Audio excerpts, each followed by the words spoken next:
No problem.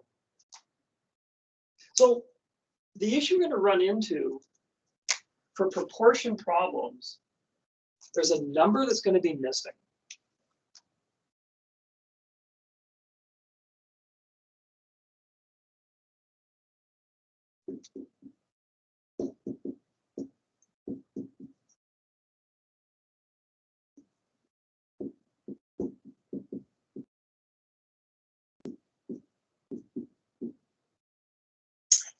So a number is missing in proportion problems. So what I mean is you're going to see something like this.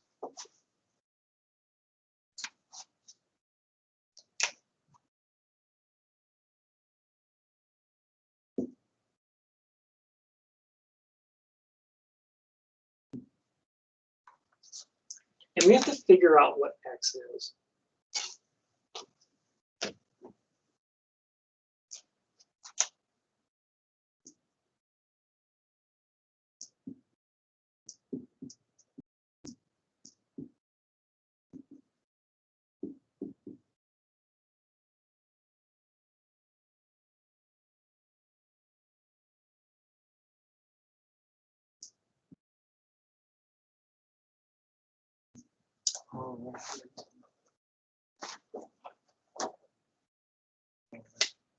So we want to identify the number that is represented by x. Now, that means we got to talk algebra. And what we're going to do is I'm going to give you a little introduction of what variables are. So algebra can be the big scary thing. This is where you're given this thing called x. And math is about numbers. X is a letter. Now you've seen me play with numbers and letters already. You have A over B equals C over D, and A's representing a top number and B's representing a bottom number. So when we talk about algebra, we're dealing with unknown numbers. And we represent these by variables. And a variable, I'm just going to call it an unknown number.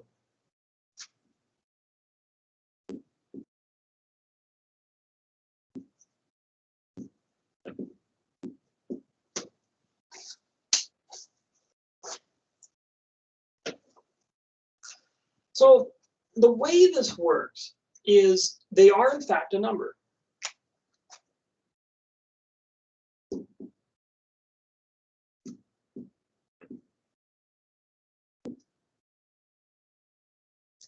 So that's a key thing. When we talk about a variable, it's a number. We just don't know which one it is.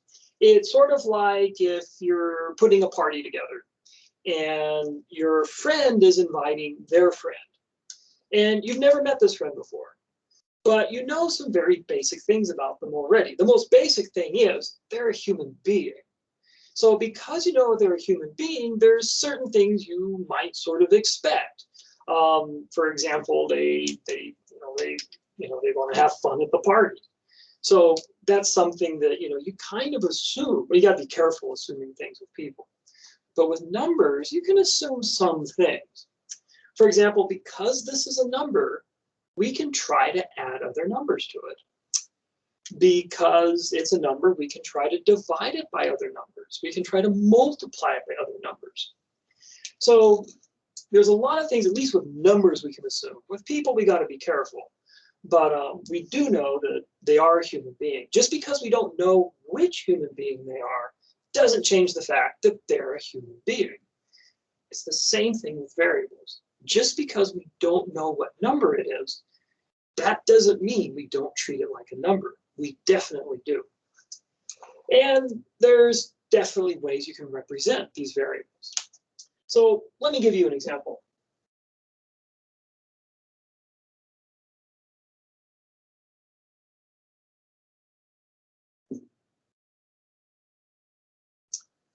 Oh, need a box here.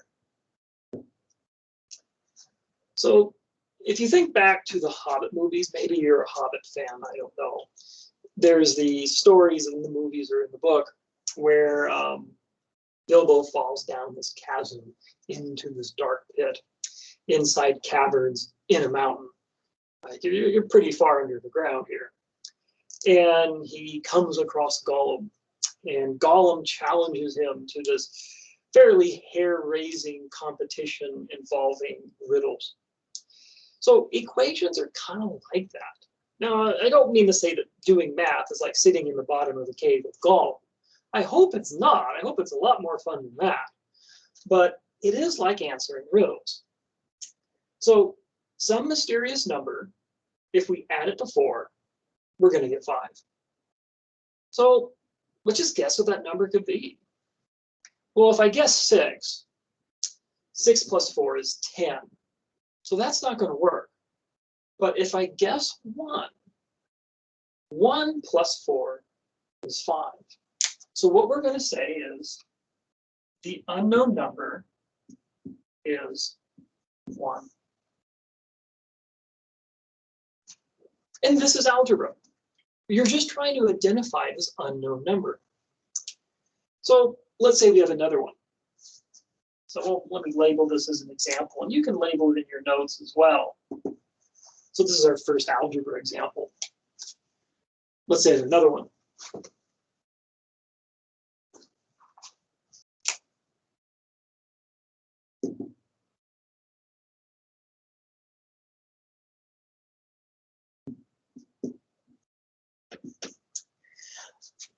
Now this one you might want to put some thought into. Some number times 7 gives you 14. Well, what number could this be? And you can just guess. Like, let's say we try, let's go for 1 again. So 1 times 7, well, that's actually 7. It's not 14. Okay, so that didn't work. That's fine. What about 2? 2 times 7, that is 14. So the unknown number,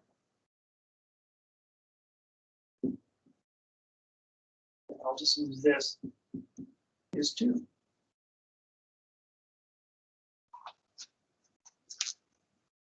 So that's algebra. Now let's try another one.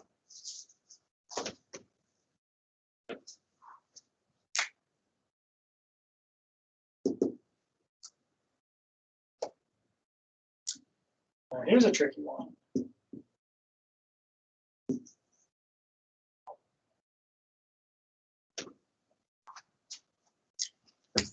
So some number, if you divide it by 3, you're going to get 9. What is that number going to be? And you can think about, okay, numbers I can divide by 3. Well, 3 is divisible by 3. 3 divided by 3 is 1.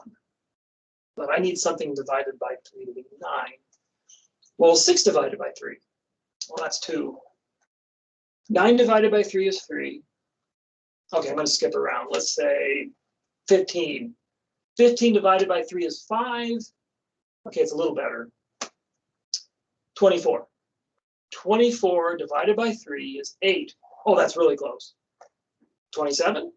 27 divided by 3, that's 9. So this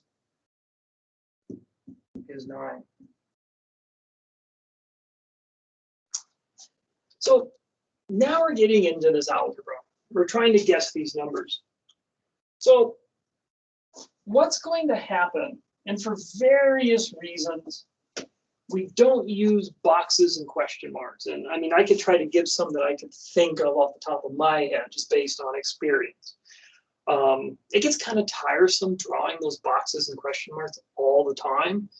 If you're writing out this really complicated problem. So maybe we want to use a simpler symbol, something kind of easy. But we want to be careful. We want to use a symbol that doesn't look like a number, something simple. Like if I do a box, and if I'm doing this at like 12:30 a.m., I want to be careful that doesn't look like a sloppy 0. If I use a, I know we use a lot as a variable, as you will see, and if you've already seen me use a to represent a number, but got to be careful with like the letter A. Again, if you're doing this at 2 in the morning, that might look like a 9. So you got to be careful with shapes. You got to be careful with letters. What should we represent unknown numbers as? Well, there's a very simple system that, symbol that doesn't look like really any numbers. X. It's easy to write. It doesn't look like another number. So this kind of is a nice symbol to use to represent the unknown number. So instead, what we'll do,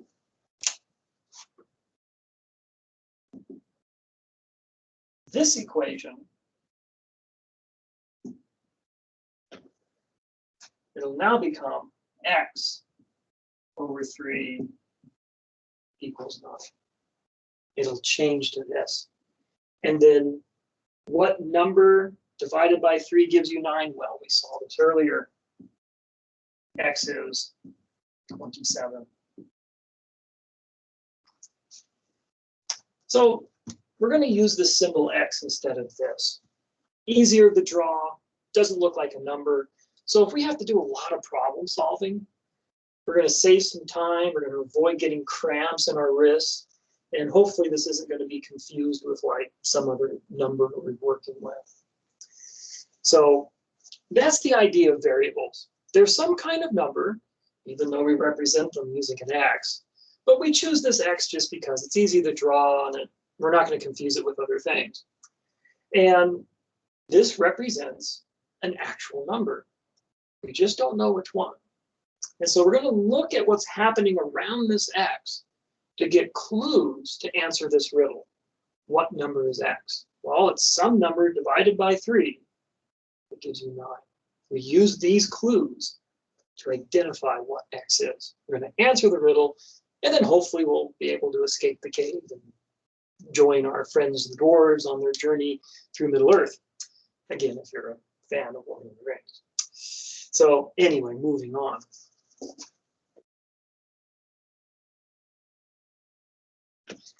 So take a look at some of the problems they're going to have you do. And this is going to come back to proportions because we're going to get some equations generated by the cross product rule. But let's say we have this.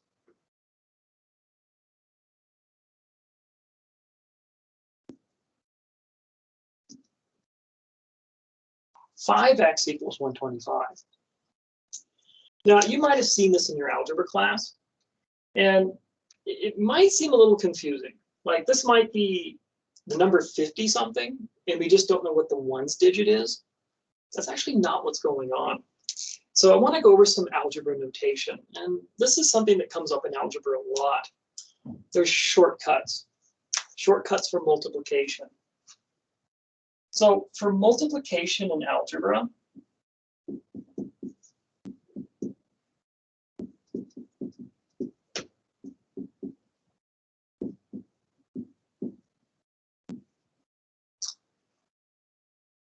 when we have 5x, whenever there's a number next to a variable, this is the same as 5 times x. In fact, let me write this a little differently. Let me be careful with this equal sign.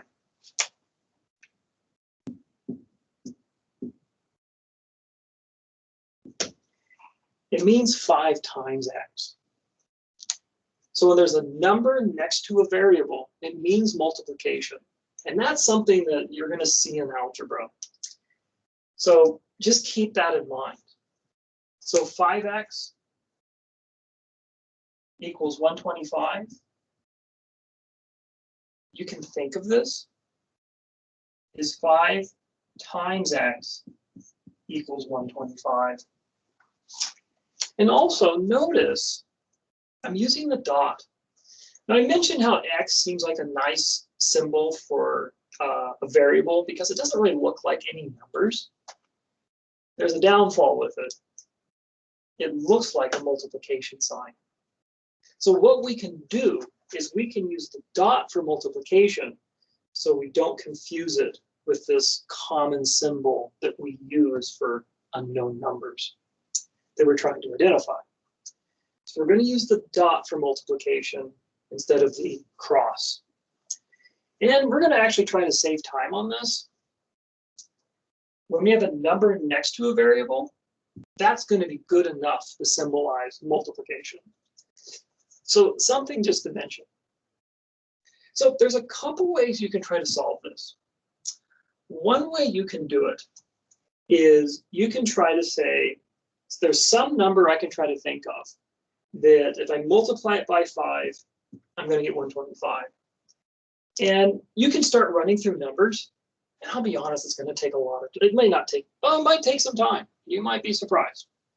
So is there a faster way than guessing?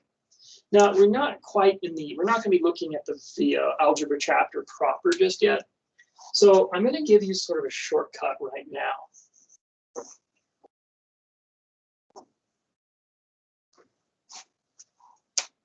What we want to do, I guess I should give you some idea of this, but here, I'll just give you the shortcut for now. We want to undo the multiplication.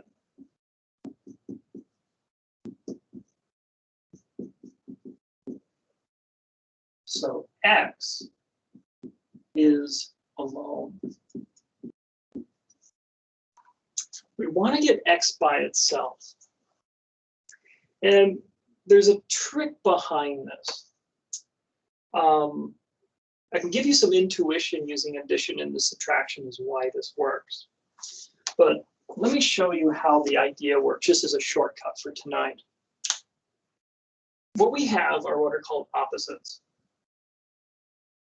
Addition and subtraction are opposites.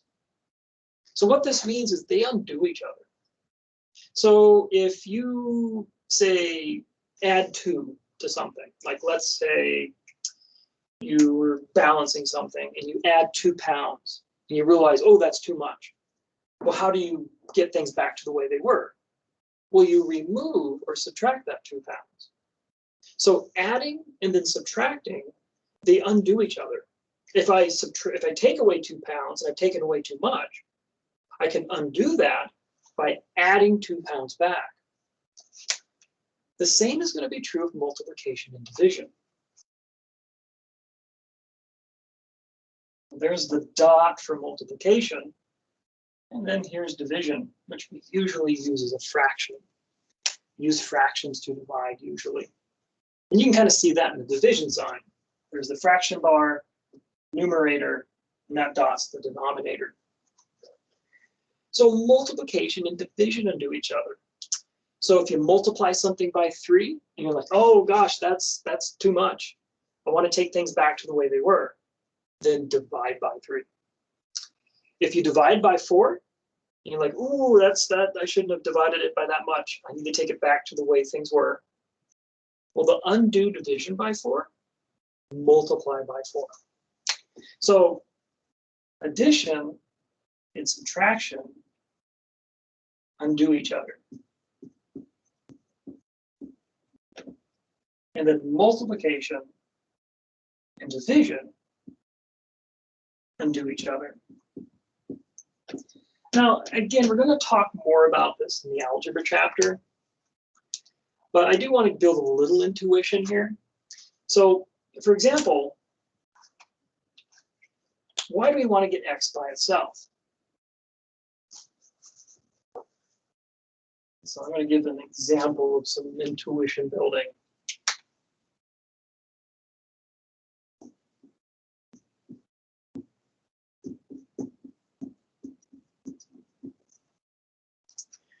Well, let's say we have this.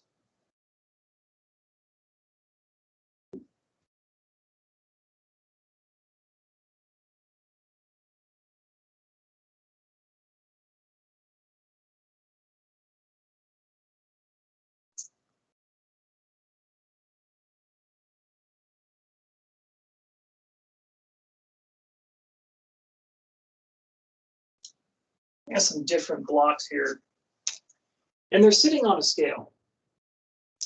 Now this scale is balanced, and this equal sign means that everything's perfectly balanced. So we know this is 10 pounds. We know this is, say, 3 pounds. We know this is 3 pounds, but We don't know what this is. Now, looking at the scale, you might say, well, this is 3 and 3, this is 10, that has to be 10. And you're right. So what we do in algebra is we're going to subtract 3 pounds, or remove 3 pounds from each side.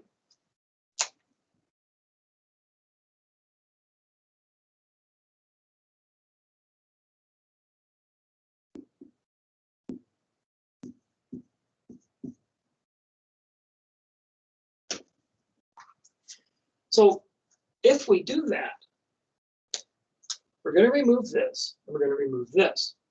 Now, because we've removed the same amount of weight from both sides, this is going to stay balanced.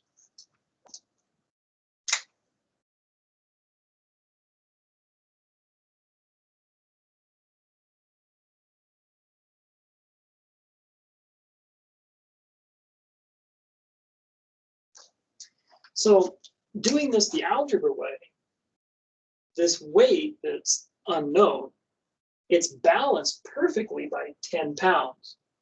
So this means this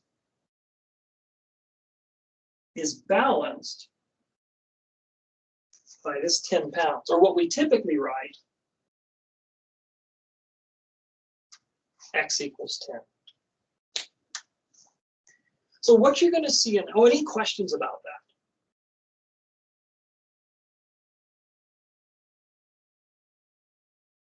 So the idea here is this: to identify x, and to do it kind of quickly, what we're going to try to do is get x by itself. And as long as we remove the same number from both sides, then the balance is going to stay. And then we know that x is balanced by whatever number's on the other side. And that tells us what x is. So let's go back to that problem. 5x equals 225, or 125.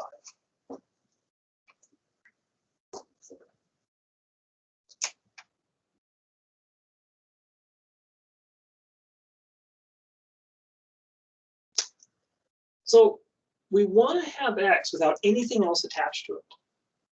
And we want to remember that this is multiplication. A number next to a variable is multiplication.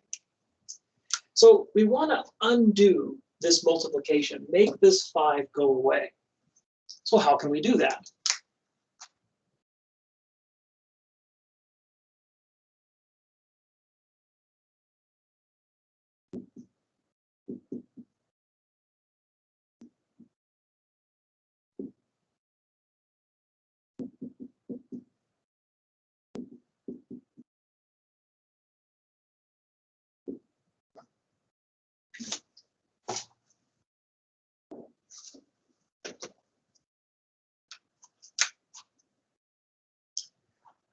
We're going to undo it with a division by 5. And that's because multiplication and division are opposites of each other, and they cancel each other, or they undo each other. So what we're going to do to undo multiplication by 5, we're going to divide.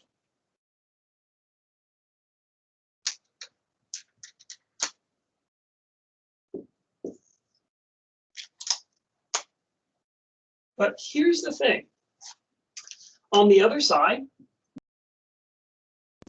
to keep our scales balanced, if we divide by 5 on this side, we've got to divide by 5 on this side as well. Otherwise, it won't be balanced.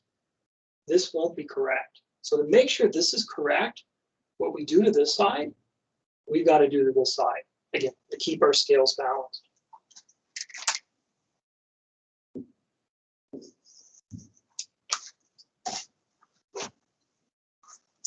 So these are going to cancel.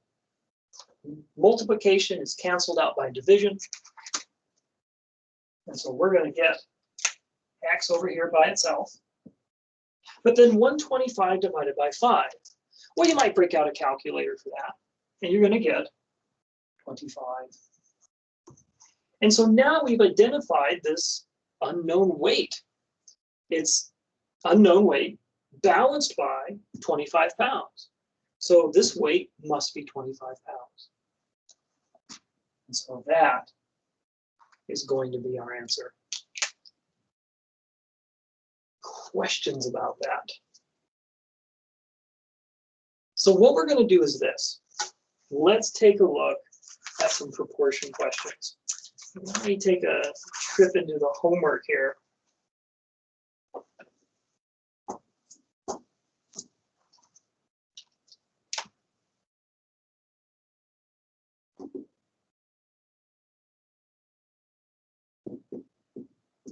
So what they'll ask you to do is solve for x, or really just identify x. We actually know a lot about x. Sometimes the idea solve sounds a little bit like we don't know that much. We do know something about x. It's a number. It's some kind of number. We just got to figure out which one. So let's say we have this.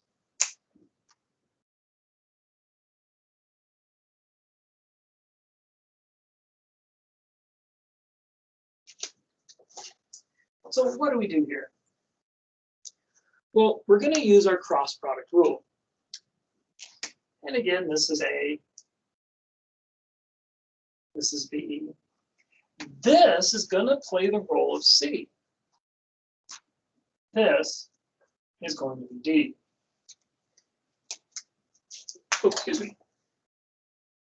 So the cross product rule says A times D is B times C. Or 3 times 8 equals 2 times x. Or put another way, 24 is 2 times x. So we want to get x by itself. We want it on one side of the scale to see what balances x, what number does that. And that's going to tell us what x actually is, what it weighs. So we got to get rid of this 2. But this is a 2 times. How do you undo multiplication by 2? Well, the opposite of multiplication by 2, division by 2. So this will undo multiplication by 2. And then to keep things balanced, what we do to one side, we've got to do to the other. So these will undo each other, they disappear. But then 24 divided by 2 is 12. And so now we find out x is balanced by 12, where x equals 12. So let's take a look at another one. Let's say we have this.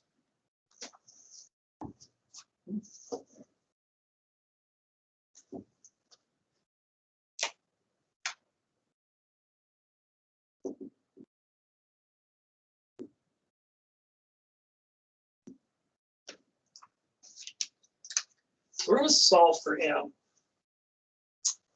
Let's say we've got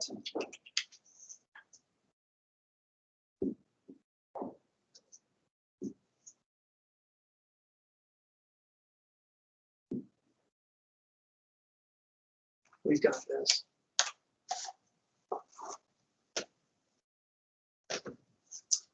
Now again, we're going to use the cross product rule. That's your A. That's your B. This is C. Oh, funky looking C. And that's your D. Now, another way you'll see this written, I just want to show you what it is. They'll do it what they call it cross multiplying. So you might see it like this.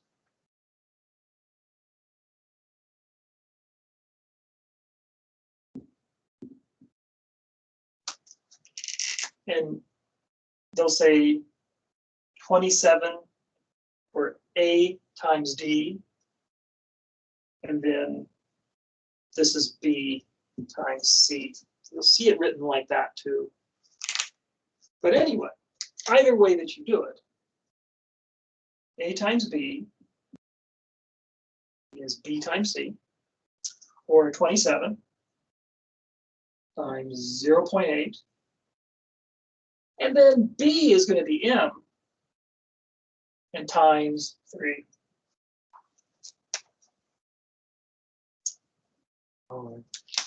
Now 27 times 0.8, let me see here. That's 21.6.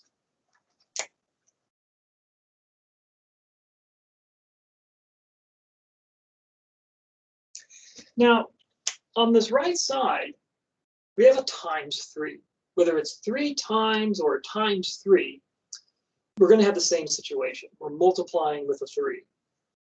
And we want to cancel this out. So to cancel the multiplication by 3, we divide by 3. And again, to keep things balanced, what we did to this side, we're going to do to the other.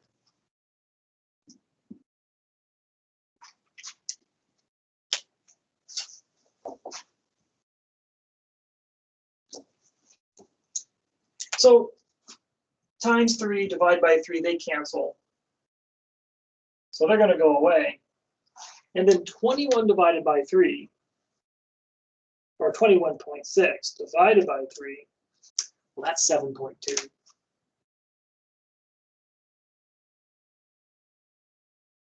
So M is going to be 7.2. Questions about that? All right.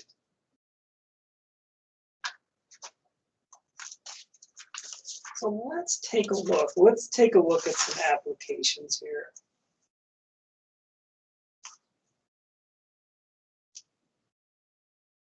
So let's say we have this.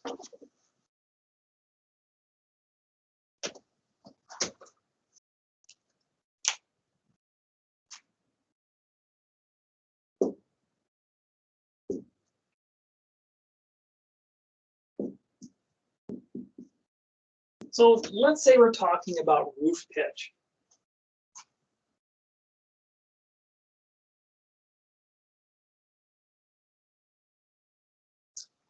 And you might have heard of this sort of idea in algebra. When we talk about the pitch on a roof, we're going to be talking about a rise and a run. So we take the middle part here. We measure from the middle to the edge of the roof. This is called a run. And then this here, that's going to be the rise. So pitch is rise over run. If you want to follow the example, I'm on page 201, example number 10. So let's say we've got this.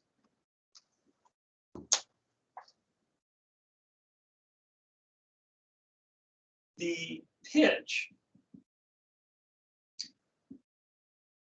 for a roof is 2 to 12. Now this is a ratio, this 2 to 12. Now notice that if we make this into something that looks like a fraction, or we have a top number and a bottom number for a ratio, we're going to have 2 over 12. And it's not going to be reduced in any kind of lowest term. So just pointing that out, that's not something that's always going to be done. So let's say we have this. Suppose the run for the same roof is 20 feet. So again, the run's going to be this part. So we're given a ratio. We're given 2 to 12. And we're given a run. What they're going to ask us for, can you figure out the rise? So if you're working on like a roofing project, you might say you have a some plans to do a roof that has a pitch of 2 to 12.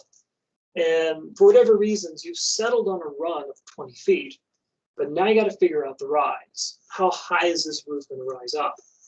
So this is how you can do it.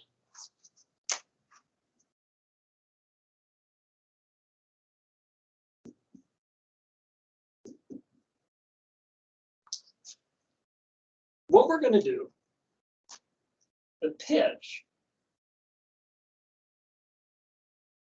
is equal to the rise over the run.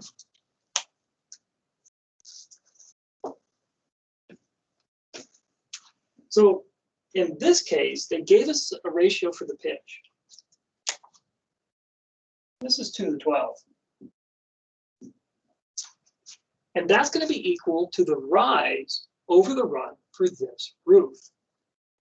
Now, we know the run. It's 20 feet.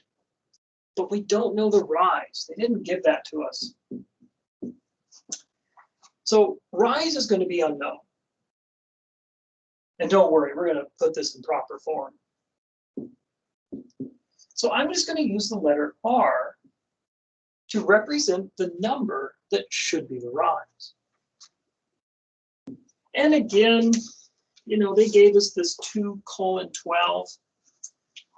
Let's convert this to a top number over a bottom number.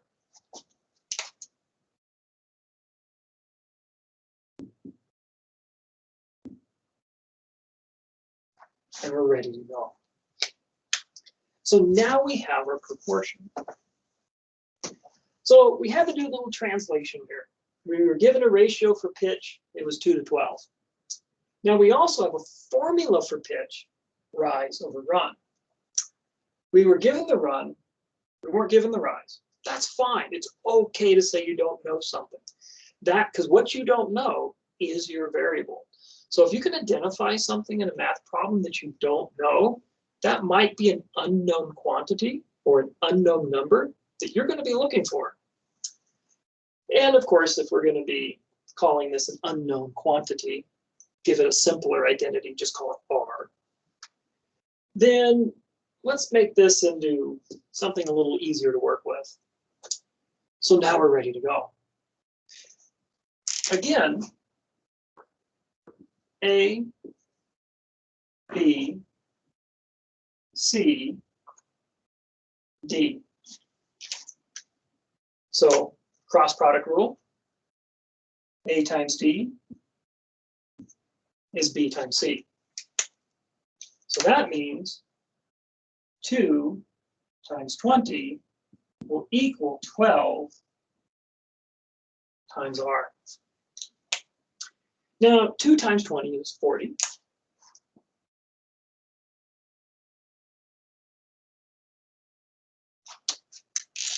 And if we're multiplying by 12, we want to divide by 12 to cancel that multiplication.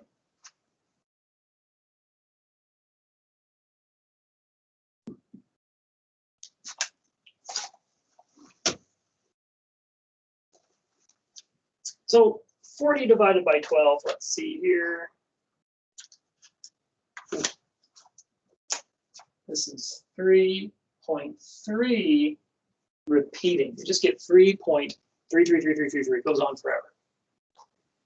And so this is equal to R. So as a decimal, that's how you could represent that. You could represent it as a mixed number as well. 3.3 repeating. 3 plus 0.3 repeating. And if you're not sure what fraction this represents, that trick for converting repeating decimals, and again, this is where all the decimals are repeating. If you have one decimal that say isn't, and then it's followed by repeating decimals, this doesn't work. But you take the digit or digits that are repeating, in this case a 3, and then the number of repeating digits, in this case there's only one, just the 3. You're good for every repeating digit, or the number of repeating digits tells you the number of nines that goes on the bottom. Again, the number of digits that are repeating, that will tell you the number of nines. And again, this is a little trick we're using here that go on the bottom.